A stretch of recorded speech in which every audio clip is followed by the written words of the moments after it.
Assalamualaikum warahmatullahi wabarakatuh. Alhamdulillahirabbil alamin. Asyhadu an la ilaha illallah wa asyhadu anna Muhammadar Rasulullah. Raditu billahi rabba wa bil islami dina wa bi Muhammadin nabiyya wa rasula. Rabbi shrah li sadri wa yassir li amri wahlul 'uqdatam min lisani yafqahu qawli. Alhamdulillah dan amat senang berjumpa dengan Anda semuanya ya, di mana saja Anda berada. Kita akan sharing kembali tentang pengelolaan tim dan kepemimpinan ya. Nah, pengelolaan tim dan kepemimpinan. Pengelolaan tim ini ya dan kepemimpinan adalah elemen yang sangat penting dalam mencapai tujuan organisasi secara efektif ya. Nah, berikut ini adalah beberapa konsep utama bagaimana kita mengelola tim dan kepemimpinan yang dapat membantu meningkatkan kinerja ataupun motivasi tim ya. Yang pertama yang harus dilakukan adalah dilakukan oleh seorang pemimpin ya atau pimpinan ya, komunikasi yang efektif. Jadi komunikasi adalah dasar dari pengelolaan tim yang baik ya. Jadi pemimpin yang efektif ini perlu apa? Menyampaikan informasi dengan jelas dan konsisten ya. Kata kuncinya ada jelas dan konsisten ya. Nah, yang kedua, mendengarkan masukan ataupun feedback dari anggota tim ya, biar ada kekompakan nantinya, ada kesinambungan, ada semacam umpan balik yang baik untuk penyempurnaan atau keselarasan tim yang kita punya. Kemudian yang berikutnya adalah mendorong komunikasi terbuka untuk membangun kepercayaan. Jadi terbuka, tidak ada yang tersimpan ataupun hal-hal yang memungkinkan nanti anak buah ataupun di bawah kita itu tidak percaya. Nah, berikutnya adalah pendelegasian tugas. Jadi mendelegasikan tugas ini bukan hanya soal membagi pekerjaan ya, tetapi juga memberikan kepercayaan kepada anggota tim untuk memikul tanggung jawab bersama. Jadi pemimpin harus memahami kekuatan dan kelemahan tiap anggota kita ya. Kemudian memberikan panduan yang cukup dan sumber daya yang diperlukan. Ini penting ya. Jadi ada panduan, ada guidance ya yang jelas ya. Kemudian memberikan otonomi agar anggota tim merasa memiliki dan bertanggung jawab atas tugas yang mereka laksanakan. Yang ketiga adalah tentunya kita memberikan motivasi dan pengakuan ya. Jadi motivasi anggota tim adalah faktor penting dalam menjaga semangat kerja mereka. Jadi ada beberapa cara ya untuk memotivasi, adalah misalnya ya, memberikan pengakuan atas pencapaian yang sudah dia dapatkan, baik besar ataupun kecil ya. Kemudian memberikan feedback yang konstruktif secara rutin.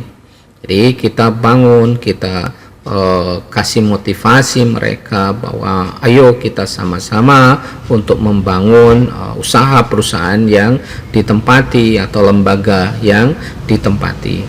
Kemudian membuat lingkungan kerja yang inklusif dan mendukung ya. Jadi harus disupport mereka supaya mereka itu bekerja dengan aman, nyaman, dan tentunya akan berdampak pada produktivitas tim itu sendiri ya.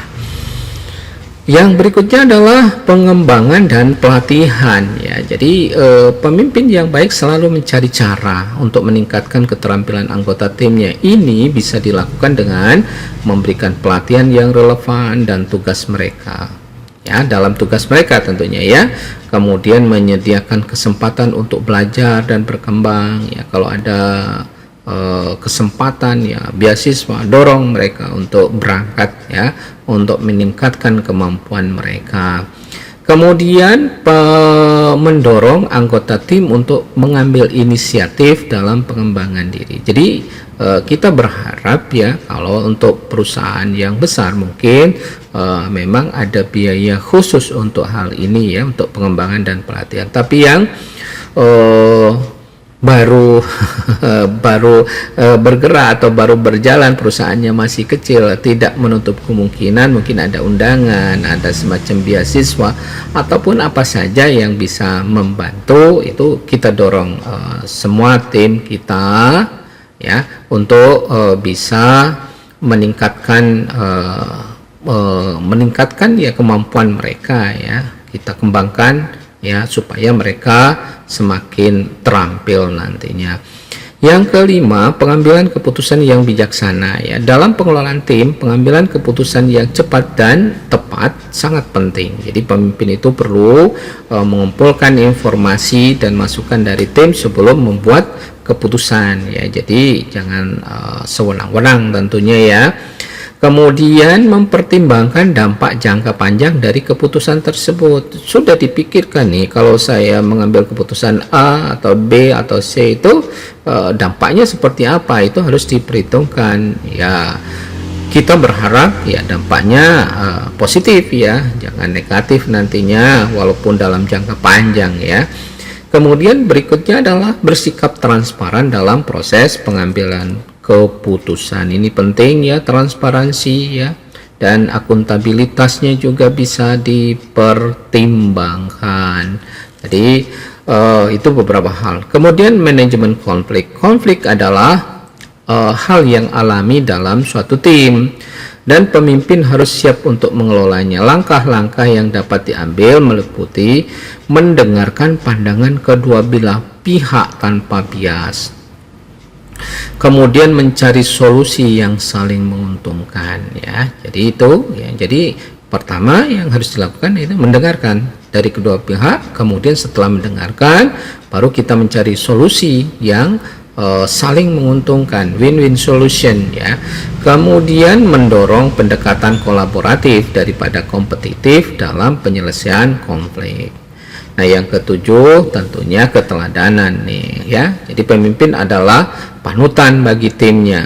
Keteladanan dalam hal etika, kerja keras dan integritas ini akan berdampak pada membangun nanti rasa hormat dan kepercayaan di antara anggota tim nantinya. Kemudian yang berikutnya akan berdampak pada mendorong anggota tim untuk mengikuti standar yang sama dan selanjutnya menjadikan lingkungan kerja yang lebih efektif, lebih harmonis ya, dan berfokus pada tujuan bersama ya. Ini keteladanan nanti kita akan bahas ya lebih detail ya, supaya kita ini sangat penting ya.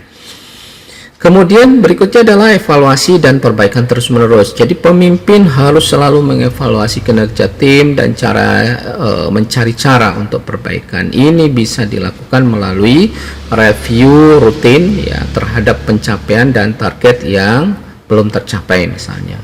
Kemudian mengidentifikasi area yang perlu kita tingkatkan. Kemudian mendorong budaya perbaikan berkelanjutan di dalam tim. Dengan menguasai aspek-aspek di atas, seorang pemimpin akan mampu mengelola tim itu dengan lebih baik dan akan bisa memaksimalkan potensi individu dari tim tersebut dan mencapai tujuan organisasi dengan lebih efektif. Itu yang kita harapkan ya. Kemudian yang berikutnya adalah tentang keteladanan ya. Ini sangat penting ya, kalau di dalam agama kita Islam, bahwa Rasulullah itu diutus adalah untuk menyempurnakan akhlak ya, dan keteladanan beliau luar biasa. Nabi besar kita, junjungan kita, Nabi besar Muhammad SAW. Nah, ini penting sampai beliau itu dapat julukan Al-Amin, ya, orang yang dapat dipercaya. Ini teladan yang secara langsung nanti akan membawa tim itu ke sesuatu yang positif. Nah, kita bahas ya, keteladanan dalam kepemimpinan adalah kemampuan seorang pemimpin untuk menjadi contoh positif bagi timnya. Jadi, seorang pemimpin yang menampilkan keteladanan tidak hanya diukur dari kata-kata, omdong, tidak omong doang, ya, tetapi juga melalui tindakan, melalui sikap dan perilaku, ya, ataupun akhlak yang mencerminkan nilai-nilai inti yang diinginkan dalam sebuah organisasi, ya. Jadi keteladanan merupakan dasar untuk membangun kepercayaan nantinya, ya, kemudian menginspirasi orang lain dan menciptakan budaya kerja yang positif, ya. Gimana kalau misalnya pemimpinnya kerjanya nggak jelas, tidak bisa, tidak ada yang perilakunya yang positif, ya, tidak ada perilaku yang positif, itu akan bisa menghancurkan. Jadi keteladanan merupakan dasar untuk membangun kepercayaan, menginspirasi orang lain, dan menciptakan budaya kerja yang positif. Nah, berikut ini ada beberapa prinsip ataupun langkah menunjukkan keteladanan yang efektif dalam kepemimpinan. Yang pertama, ya, berperilaku konsisten dengan nilai-nilai yang diinginkan. Jadi pemimpin itu harus berperilaku sesuai dengan nilai-nilai inti organisasi, memberikan panduan yang jelas kepada anggota tim tentang apa yang penting dan bagaimana seharusnya kita bertindak, ya. Jadi itu udah gambaran jelas. Kemudian jika organisasi menekankan integritas misalnya, ya, pemimpin harus menunjukkan kejujuran, ya, dalam semua tindakan apapun yang dia lakukan dan keputusan yang diambil, ya, termasuk transparan, ya, dan akuntabilitas apa semua yang dia lakukan, ya, ataupun di dalam mengambil keputusan. Nah, berikutnya adalah menerapkan etika kerja yang kuat. Jadi keteladanan dalam etika kerja menunjukkan komitmen dan disiplin yang tinggi. Misalnya, ya, pemimpin yang datang tepat waktu. Ingat, pemimpin yang datang tepat waktu, menyelesaikan tugas dengan dedikasi dan menunjukkan tanggung jawab dalam pekerjaan, menginspirasi anggota tim untuk mengikuti jejak yang sama nantinya. Nah, kemudian etika kerja yang baik ini mengirimkan pesan bahwa pemimpin pemimpin memiliki integritas dan dedikasi terhadap tujuan organisasi yang ada ataupun lembaga kita, ya. Jadi itu beberapa hal untuk bahwa pemimpin itu harus menerapkan etika kerja yang baik, yang kuat, yang efektif, ya. Ini harus dilakukan seorang pemimpin. Kemudian jelas ini yang ketiga itu transparan dan jujur dalam komunikasi. Jadi pemimpin yang jujur dan transparan akan membangun kepercayaan dalam tim. Jika ada masalah misalnya atau kesalahan, pemimpin yang memberikan penjelasan tanpa menutup-nutupi ataupun menunjukkan bahwa mereka dapat dipercaya.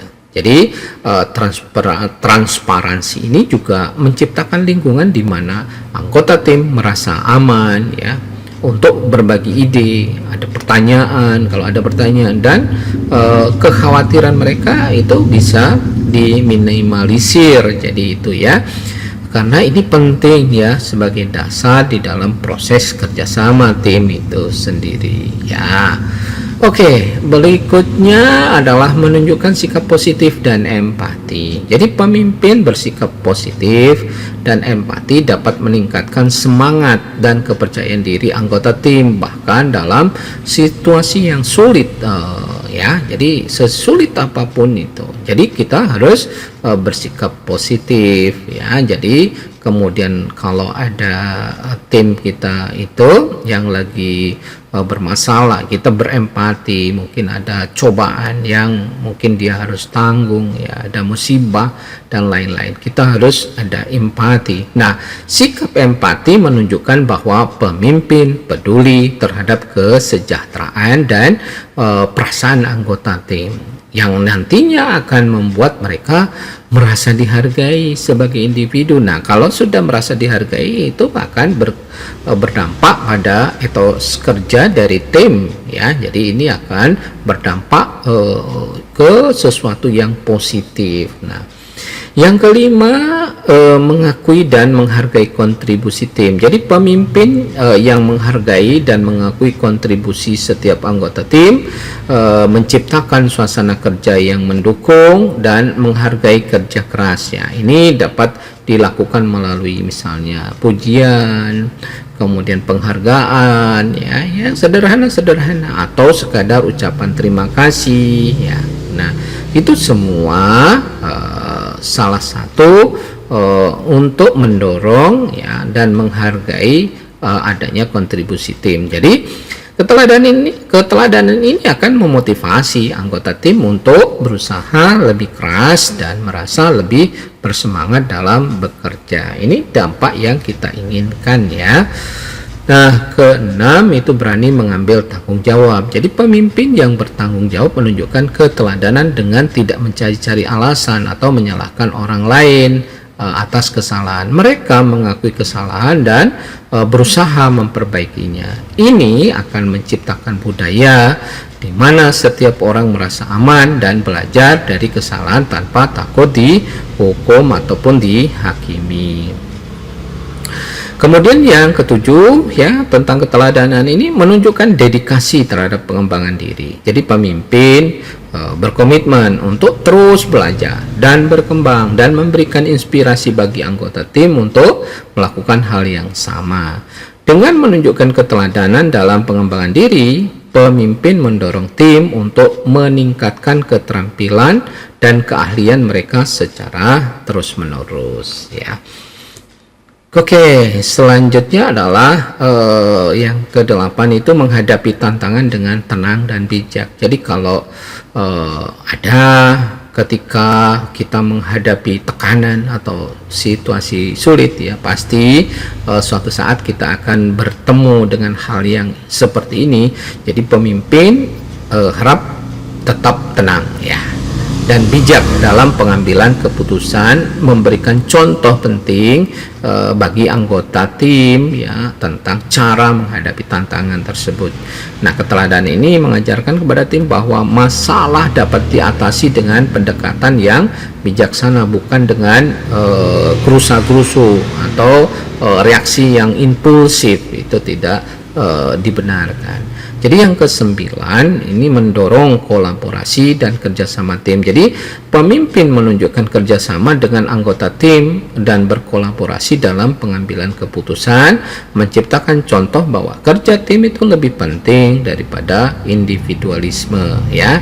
Jadi itu yang harus dibangun terus. Nah, dengan menunjukkan bahwa mereka adalah bagian dari tim, pemimpin membangun rasa kebersamaan dan menghilangkan hierarki yang bisa menghambat suatu komunikasi.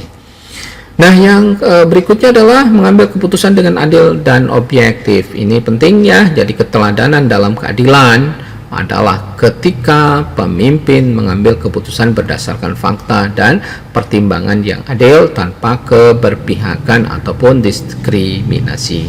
Nah, ini memberikan contoh yang baik tentang pentingnya integritas dalam pengambilan keputusan dan membuat anggota tim itu merasa diperlakukan secara setara ya. Jadi itu. Yang berikutnya adalah menunjukkan keteguhan dalam prinsip. Jadi pemimpin yang teguh pada apa ya? Tentunya pada prinsip dan tidak mudah goyah oleh tekanan eksternal, menunjukkan komitmen pada integritas. Nah, ini mengajarkan kepada tim tentang pentingnya memiliki standar yang tidak mudah dikompromikan. Nah, Ini keteladanan ini nanti menginspirasi anggota tim untuk juga tetap berpegang teguh pada nilai-nilai etika dan dalam suasana apapun ya, baik sulit ya, terutama suasana yang sulit ini harus benar-benar semua anggota tetap berpegang pada nilai-nilai etika yang sudah diterapkan atau sudah dipunyai oleh organisasi atau lembaga tersebut. Nah, yang berikutnya adalah memberi dan menerima umpan balik dengan terbuka. Jadi pemimpin secara terbuka menerima kritik ataupun saran, menunjukkan kerendahan hati dan kemauan untuk berkembang. Jadi keteladan ini mengajarkan kepada tim bahwa umpan balik adalah alat yang penting untuk pertumbuhan. Dengan memberikan umpan balik secara konstruktif dan menerima kritik, pemimpin menciptakan budaya untuk mendukung perbaikan diri ya.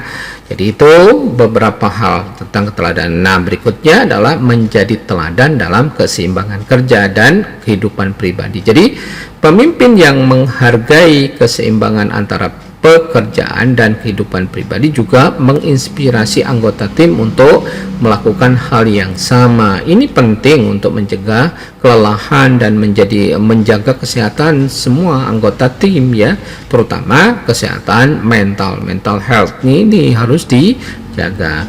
Dengan menunjukkan bahwa keseimbangan ini penting ya, pemimpin juga menciptakan budaya yang lebih berkelanjutan dan mengurangi resiko burnout ya di dalam tim yang kita punya tentunya. Oke. Berikutnya adalah bahwa terus berkontribusi tanpa mencari pengakuan pribadi. Ini penting ya. Pemimpin sejati adalah mereka yang berkontribusi demi keberhasilan tim dan organisasi tanpa mencari pengakuan ataupun penghargaan diri ya secara pribadi. Nah, keteladan ini menunjukkan bahwa keberhasilan adalah hasil kerja yang efektif, bukan prestasi individu, dan menciptakan lingkungan di mana semua orang merasa termotivasi untuk berkontribusi.